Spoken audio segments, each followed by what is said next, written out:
Okay, welcome to Into the Channel, a podcast primarily about women's football. Real quick, before we hit the pitch, if you enjoy the show or love women's football, or maybe you simply derive great joy from listening to two American soccer bros horribly mispronounce names from all over the world, you are in for a treat. We invite you to follow us on YouTube, Spotify, Apple Podcasts, or wherever you like to watch or listen. Ratings and reviews also always appreciated. At ITC_pod on X/Twitter, at Into the Channel Pod on Threads. No Champions League this week, but we've still got a cracking show for you. We're going to talk a little UEFA Nations League. I am your host, Dino and Grant.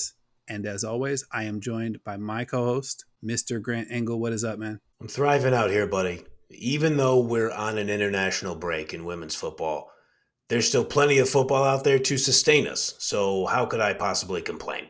I mean, impossible to complain.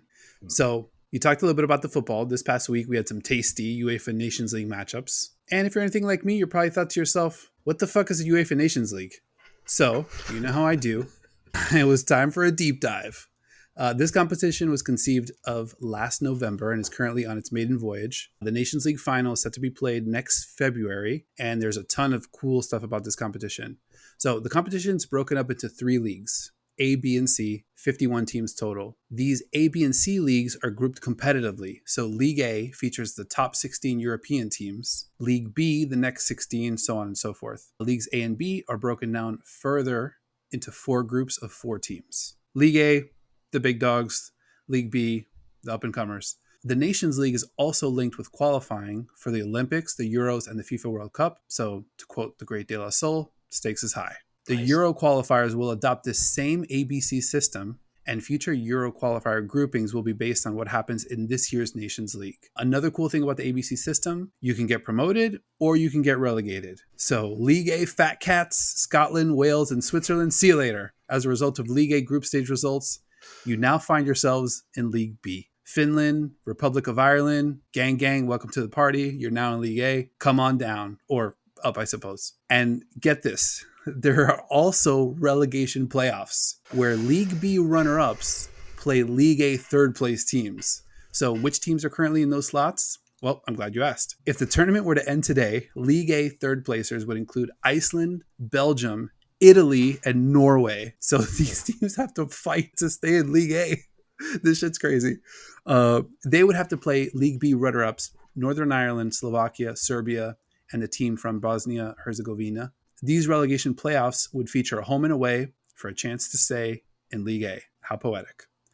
And these relegation playoffs take place in parallel with the Nations League finals. So this is all happening at the same time in February. Let's fucking go. Sign me up for all of this. Speaking of the Nations League finals, the winners of each of League A's four groups move on to the semis. Right now, that would be Spain and France, who both clinch a spot in the semis due to their League A group stage play. Group A3 is still up for grabs, and that group will be represented by either Germany or Denmark. And Group A1, also up for grabs, will be represented by either the Netherlands, England, or Belgium. So, if you're scoring at home with one match left in league group play, Belgium has a chance to make the final and maybe get to the Olympics, or get relegated into League B, perhaps never to be heard from again. What a format! Holy crap. The two teams that reach the Nations League final will join France, the United States, Brazil, Colombia, and Canada as qualifiers for next summer's 2024 Olympics. As a reminder, only 12 teams make the Olympics, and Europe only gets 2 spots, not counting France, who's the home country. So the only way in is to win your League A group and reach the finals. One small caveat, France as the home country is already in the Olympics. So if they reach the finals, I believe the winner of the usually skippable third place game gets that final European spot in next year's Olympics. Hopefully that added a little more context to these matchups that we're about to slice and dice. Mr. Grant Engel, where do you want to get started? Oh boy, okay, a lot to digest there. I appreciate that. This is good information. If I understand correctly, my Lionesses need to win tomorrow versus Scotland, and Belgium needs to force a draw versus Netherlands.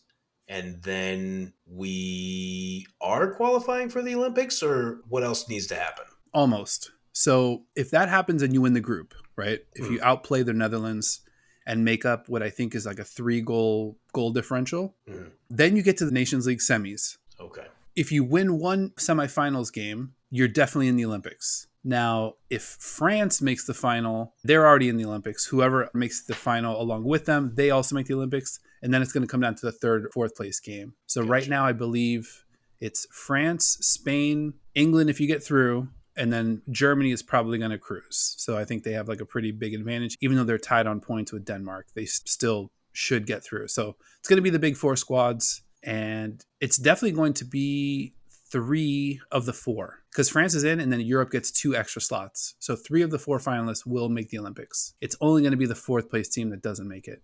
Gotcha. Okay. All right. So obviously, I root for the Lionesses to win every match they play. That's easy money. Now I need Belgium to pull off maybe a little bit of a miracle, force a draw, or just flatly beat Netherlands. So yeah, I'll have to keep an eye out on that. The good news about that is Belgium's still in the mix for the group. So if England kind of craps out and Belgium gets all 3 points, I think they win the group. And if they don't, they're going to go into that relegation playoffs, which is fucking insane. I mean, this is what happens when you have like the top 16 teams all kind of scrapping. The bottom 4 from the 16, straight relegation. They go straight to League B. And then the Euro qualifiers, I kind of love that it retains that same format. It kind of makes it a lot more fun to kind of watch it and track it because all of these results, they compound. You know, like if you slip into that League B, like you really got to work your way back up to be able to get into these much bigger global tournaments. And we have big World Cup teams that are kind of in some danger, which makes it pretty exciting as well. Yeah, that's incredible. And so I think some people worry about the wear and tear that these kind of competitions and adding extra games puts on the athletes.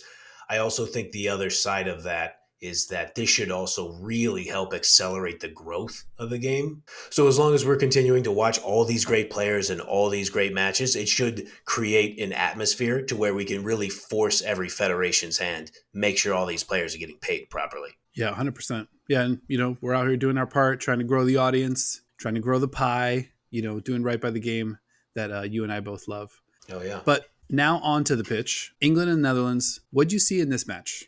Let's talk about it, buddy. I know I'm supposed to be relatively sad because they needed to win by 2 goals to really control their own destiny completely. But I'm cracking the beer for this anyway because England went down 2-0 to Netherlands and ended up winning the match 3-2. Heart of a champion type stuff. Heart of a lioness, if you will.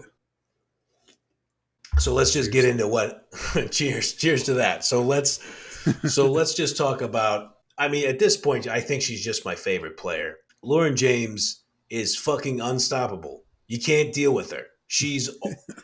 I'll say it again. I feel like I say it every time I talk about her. She doesn't look that fast, but nobody can stay in front of her. She doesn't look like she is getting away from you at all, but she's always outpacing you. And then when she gets just a little bit of daylight, she's able to deliver absolutely fucking ridiculous passes to her teammates. And oh, by the way, if she has enough daylight, she might rip a shot into the upper 90. She had 2 assists in this match. The one for the first goal scored by Georgia Stanway, which is an absolute dime. And then the third, the winner, she had another from the left flank over to Ella Toon, who's able to slot it away. Just 2 absolutely picture-perfect passes. There's just not a better passer in the world right now than her, I think. Wow. Oh, there's your James Harden comp. There we go. I was watching some Brazilian Ronaldo highlights too. Kind of similar in terms of the pace. Obviously you have a hard time understanding how this person is just separating Always. all the time. Yeah. Pretty awesome. Epic comeback. I thought it was really really inspiring. Just kind of watching the first half of that game, it kind of was very nervy, right? Like, because they looked a little bit out of sorts. But yeah, what do you think in terms of like a turning point? What was your read on kind of like how they were able to kind of turn it around? So I love Lucy Bronze and Jess Carter as defenders in the back 4 or sometimes a back 3 for the Lionesses. The first goal by Berenstein, Bronze and Carter fucking run into each other. And Bernstein's just like, oh, look at that. Look at the window's open for me. And then she's able to beat Mary Earps. And that's just a bad mistake. Later on, Berenstein gets another chance and she finishes it on, I'm just going to do full admission. I know you and I both became heads of the Mary Earps fan club during the World Cup. Merpsy, she should have saved that second one. That's just bad. That's just going to happen. It was a bad moment. But when they came out in the second half, they took out Chloe Kelly, who is a great player, one of my favorites, and they brought on Beth Mead, who's kind of rehabbing, coming back from her injury spell. And England, it was just became very clear that they weren't as dedicated to always playing from the back. That they were like, okay, we're just going to have to control this in the midfield. And if you're going to do that, you have to have the ball at the feet of Lauren James. And they started to play through her a little more. I thought the energy was better. They move LJ back from forward. She goes out kind of to the left wing. And then you have Stanway, Walsh, and Fran Kirby out there in the midfield, all kind of roaming around with Lauren James. And I felt like their midfield was more able to overpower the Netherlands midfield than I think maybe even Serena Wiegman expected. And let me just, we got to give the Dutch credit. I mentioned Berenstain. She's a fucking nightmare to defend.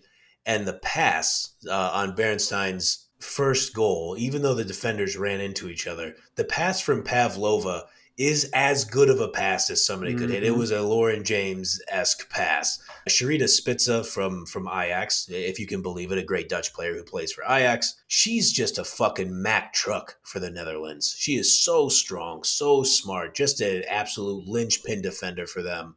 And then, we mentioned on this podcast covering the UEFA Women's Champions League, Daniela Van de Donk is an absolute genius. She is so tough to deal with in pretty much every situation. I will say I'm a little concerned. She came out of the game the 65th, I want to say it was. Or, no, pardon me, the 85th. She comes out late with an injury that her body language was not great coming off the field. And so because we live in an era still that I think we're hopefully getting out of this era, but I'm having a hell of a time finding the injury report for her. I'm having a hard time finding any article. If you search Daniela Van de Donk injury, you get a bunch of results from the Women's World Cup where she took a shot to the head and they had to put that swim cap on her. Yeah. And in the article, she's quoted as like, "Don't give me that fucking swim cap," or something to that effect. That's not an exact quote, but she's like, "I don't want the swim cap." Just showing just how unbelievably tough these athletes are. So I hope Van de Donk is okay. I got to imagine Lyon is keeping a close eye on it as well. But when she was in throughout the game, I mean, she's just... I know I say it all the time. I probably say it about 17 players, but it's hard to look at Van de Donk and not think she's world class. Yeah, 100%. And I feel really kind of vindicated to Lynette Berenstein, who we were looking for her to score in the World Cup and kind of excited about her prospects. Yep. She comes out and the pass from Pavlova too was just, come on. I mean, Mahomesian. It was great. It was so great. Even the announcer as it's happening, he goes, "That's a pretty good ball." Let's scoot ahead to this Norway Portugal matchup. So this one, I kind of went through, all of the machinations, and I love a good machination. This one had real stakes. Coming into the match, Norway was at the bottom of the group on 2 points. Portugal was in that third place spot, 3 points. As a reminder, if you finish last in your group, you're immediately relegated down to League B. Do not pass go. Do not collect $200. After tomorrow, one of either Norway or Portugal, 2 bona fide World Cup teams, will fall into League B semi-obscurity. Ugh. The other gets sent to the relegation playoffs to take on the League B runner-up. Like, the stakes are crazy. Yeah. That, like, these 2 teams are already, they clinch the bottom because I think Austria is clear. So one of them's gone, and then the other one has to kind of scrap to stay in League A. So this match, real stakes. And from the looks of it, real cold. What did you see in this one? Yeah, all these Portuguese players, they come up to Norway, and they looked uncomfortable. I'll cite that first. But Ada Hegerberg, who we joke about, playing for Lyon, that she's next to Eugenie Lesemer, Caridatu Diani, and all the other stars, and that we sometimes forget to mention Hegerberg, who's been doing this for a long time and is just an absolute monster. She scores a hat trick in this game as just a nice little dessert to the 2 goals that she scored in Lyon's last league game. So in her last 2 matches played, 5 goals, no big deal. I think my favorite moment is, I think it was her first goal. The ball goes out to the left wing and she starts taking off down the middle and she puts her hand up like prime Randy Moss, like, "Give it to me now." And the player plays it like once or twice and then throws it in the middle, and it's just a guaranteed goal. She's unbelievable. That goal was funny also because I can't remember the player who started like sort of a give and go. It was another player kind of like running up that same, channel, Yep. gives the pass and tries to get it back, and Hegerberg just blows past her and It just goes kind of flying. like snipes her give and go like opportunity. And then she ends up with it and just buries it. You can definitely see the difference between who needs to be getting the ball in that moment. Yeah, for sure. And I mean, we would be remiss if we did not mention your up and coming favorite player, Caroline Graham Hansen. She had an Mm-hmm. assist because why wouldn't she have an assist if we're playing an important game and she's one of the best players in the world? But I mean, kind of a worrying moment with her too. She took a blow to the head early in the second half and she got pulled off. So her alongside Jessica Silva from Portugal, she looked like she pulled a hammy in this Norwegian cold weather. So I was a little bummed out, especially after seeing the shot that Van de Donk took. I was like, okay, like these games are great. I would really like to stop seeing these Champions League players getting hurt out there. Yeah, I mean, we kind of saw this too in last year's Champions League where Mm, there were so many crushing injuries, and it was like really kind of one of the main storylines of kind of how the tournament kind of shook out. I mean, it's kind of tough because the stakes are so massive that you're sort of forced to play your best people. And I think yeah. like some, Spain and France, we mentioned, they kind of like ran away with their groups. And you can't really understate how valuable that is, not having to kind of like grind your players from there. But, the stakes in this one were super high, and we saw both sides A teams. Yeah. And shout out to Portugal's Ana Capeta, who played like she was just mad at the cold weather. She just wanted to kind of score just simply. She was just so pissed to be there. But I think you were right, man. I think like as soon as they took off their puffer jackets, I mean, it was a wrap. They were just like such a tough spot to be in. And it's funny. I don't have this off the top of my head, but there are actually parameters because I read all of the documentation with regard to like how this tournament works. And there's actual parameters around how many like Scandinavian teams could be in the same group. Oh, They actually wow. that's actually taken into consideration from the weather standpoint. But yeah, the pitch looked super punishing, and you add to that a 2-0 deficit within the first 10 minutes of the game, and I think there was really no coming back for Portugal. Yeah, I think you and I, ever since the World Cup, we've enjoyed the national team Portugal, and now we run into Benfica in the Champions League, and so they're not quite there yet. But Jessica Silva, Carol Costa, Lucia Alves, Andrea Norton, Catarina Amato, and Andrea Faria, all from Benfica, got some run in an important game, playing a great squad like Norway. It's good experience for them, man. I mean, it's just all part of the build for them. Yeah, so it's looking like they're at real risk to get relegated into League B, depending on what happens tomorrow here. But yeah, we'll just kind of have to see where things land. But I think all in all, a team that we like, both domestically and on the international stage. One more match I think that we want to kind of get into a little bit. The champs, Spain. Now, a little bit of air taken out of this one because they did clinch. They're going to the semis. But again, real stakes in the rest of that group. And they took on Italy in another cracker of a match. Incredible. I mean, Spain attacked like crazy in the first half, but then in the run of the match, they only ended up having 6 shots on target compared to Italy's 4. So not as typically clinical for Spain as you usually see, as we saw when they won the World Cup. Athenia Del Castillo of Real Madrid, she scored the opener in the 12th minute with a great strike from the left side of the goal. But then, new into the channel favorite, Valentina Giacinti, scored the equalizer at the 47th minute on a play where she did like 5 smart things in succession, like almost like those goals that she had scored in the Champions League, where it's like, oh, I'm 2 steps ahead of you. I'm anticipating this better you. Mm-hmm. I'm faster than you, and I'm going to be a little stronger than you. And then I'll make sure I tuck it away too. She's fucking outstanding.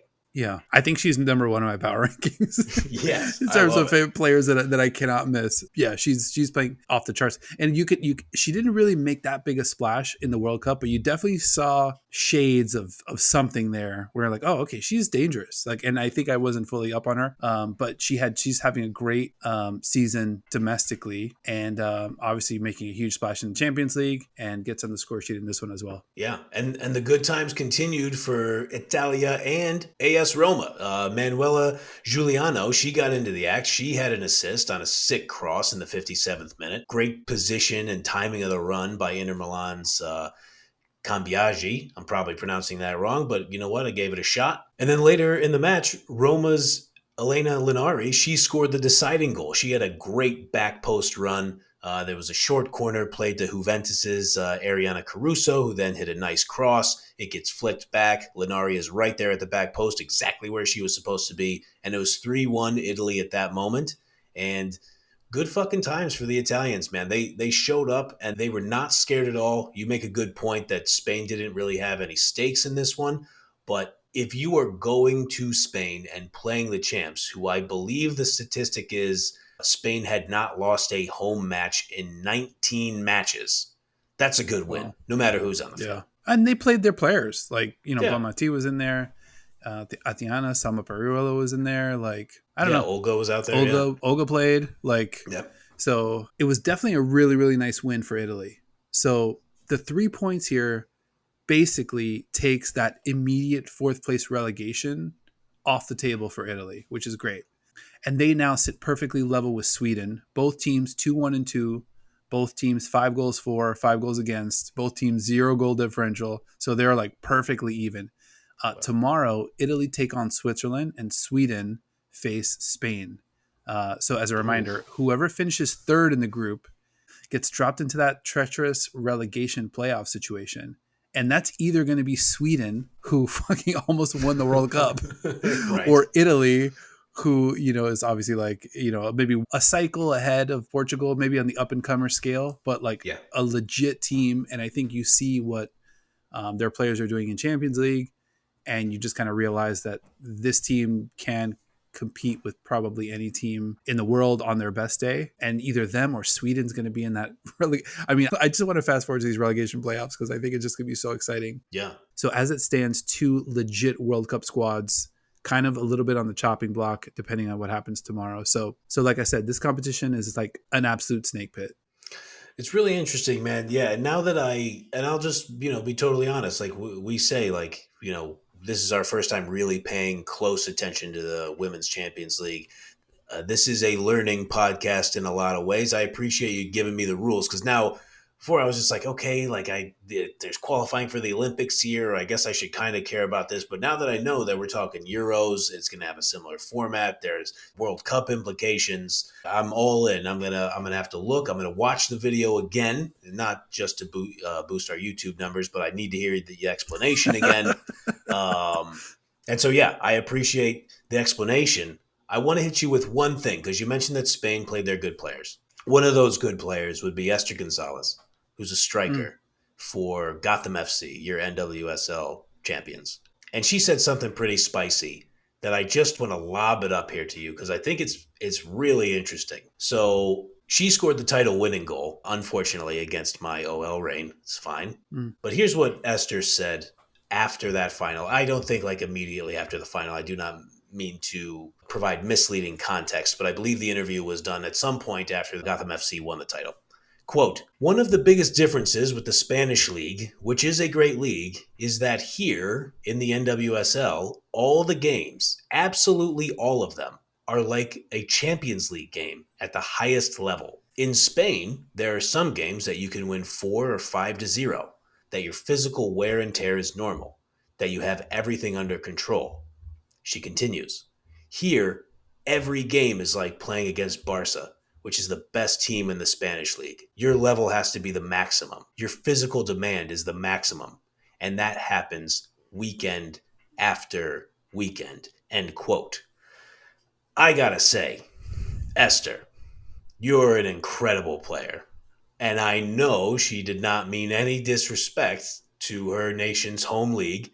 And I appreciate her love and admiration for my home nations, our home nation's domestic league. I will just say, quote, "Here every game is like playing against Barca," end quote. I am having a difficult time thinking that playing the Chicago Red Stars is like playing Barcelona. No disrespect to the Chicago Red Stars. I just picked them out of the ether. But I mean, I love her spirit. I mean, that's badass. She should talk her talk. She fucking scored the title winning goal. But where are you at on this? I mean, when I first saw the comments, it was like immediate eye roll, right? I was like, come on now. But, as I started to think about it a little bit more, it kind of made me think a little bit about, PSG on the men's side. And apologies, this is a podcast primarily about women's football, but, not exclusively about women's football. Sure. Where PSG on the men's side, it's kind of like an all-star team. And they routinely win matches, probably 4-0, 5-0, 4-1, 5-1. And it's kind of like not that interesting. And maybe this is more of like previous years or more recent years for PSG. Sure. But then when they get to the Champions League, you kind of see that they're not any kind of tough, and they don't have any sort of like medal, like in a spot where you've got to, I don't know, go to Bayern or go to Manchester or go to London or, Right. So I think Esther's right in the sense that you don't really see 4-0, 5, like, we were joking that, Lyon beats Paris FC like 5-0. Like Right. that kind of doesn't totally happen in the NWSL. So Right. I think along those lines, she's right. But then it's really more a matter of, is that because there's a lot more parity in the league and there's just a different financial economic structure in terms of like how the teams are formulated? Or is it that there's just that many good players in the NWSL pool and the floor is much higher? Because I think in these other European leagues, you have a lower floor. The worst teams over there are way worse than the worst teams in the NWSL. The other reason why I'll give Esther a little bit of a pass is she's just coming off winning the chip. For right? Sure. So she's playing these teams that are very talented, that have given their best, that she probably does think, all right, I'd rather play Barcelona than this team that just kind of like roughed us up for, 90 plus minutes. Yeah. So I'm giving her a little bit more leniency. I'm kind of open to it, even though at first glance, I kind of recoiled a little bit. I like it. I think I'm with you there. So that's the part I need to get past is when I make like the Chicago Red Stars comparison. Player for player, you look at the Barcelona starting 11 and then you look at their first 4 off the bench after that. I mean, that's an unbelievable squad. But I think you're right. And the floor, that's really, really interesting because I do wonder, and I won't pretend to be an expert in the finances of Liga F, but because of the CBA in the NWSL and because you have American sports owners there who don't want to do relegation and promotion, and they have a minimum salary floor and a minimum player salary floor, I think that naturally would raise the floor. So I think that's a really good point. And not for nothing, like you mentioned about just the NWSL's talent pool, young people who play Division I women's football, they come into the NWSL, they get drafted, and they're adults who are ready to kick your ass on the field, frankly.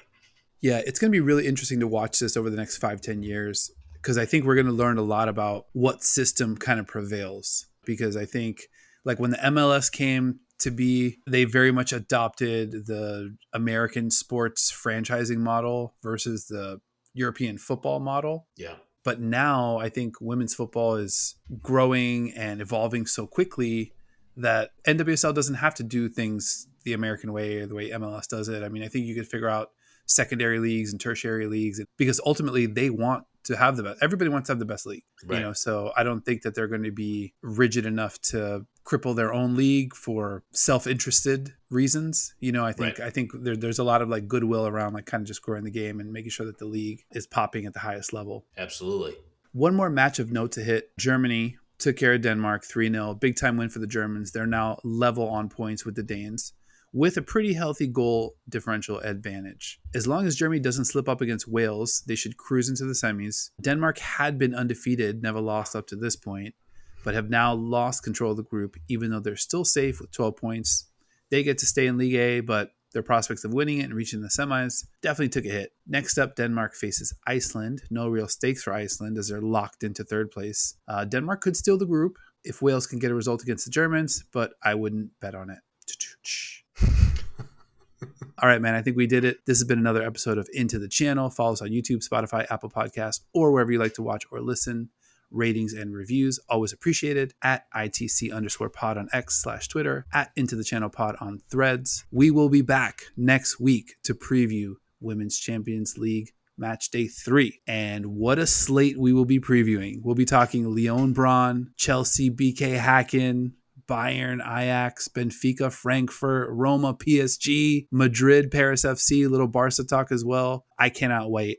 As always, huge thank you to my co-host and the only guy keeping us out of the relegation playoffs, Mr. Grant Engel. Thank you, sir, and enjoy the football. Buddy, I'm looking forward to watching this next round of games with you. And shout out to our pals out in Norway. Very kind to us on Twitter. Folks in Norway have found us because of our love fest for SK Braun. So one of them said something very funny where I said, apologies if we're mispronouncing some of the names. He very casually and nicely, while complimenting the show, said, you're mispronouncing every name. I appreciate the patience. Said, you're mispronouncing every name, but it's fine. We know who you meant. And I was like, you know what, man? Thank you, dude. Like, I appreciate I love that. So we will continue to try to pronounce these names correctly. We will likely not succeed, very likely not succeed. But yeah, man, ready for the Champions League to get back. I think we'll be previewing that on the next episode. Yeah, 100%. And you know who we're talking about, right? Yeah. I mean, we're close enough. Close enough. All right, man. All right, man. I'll talk to you soon. Okay, see you. Yeah.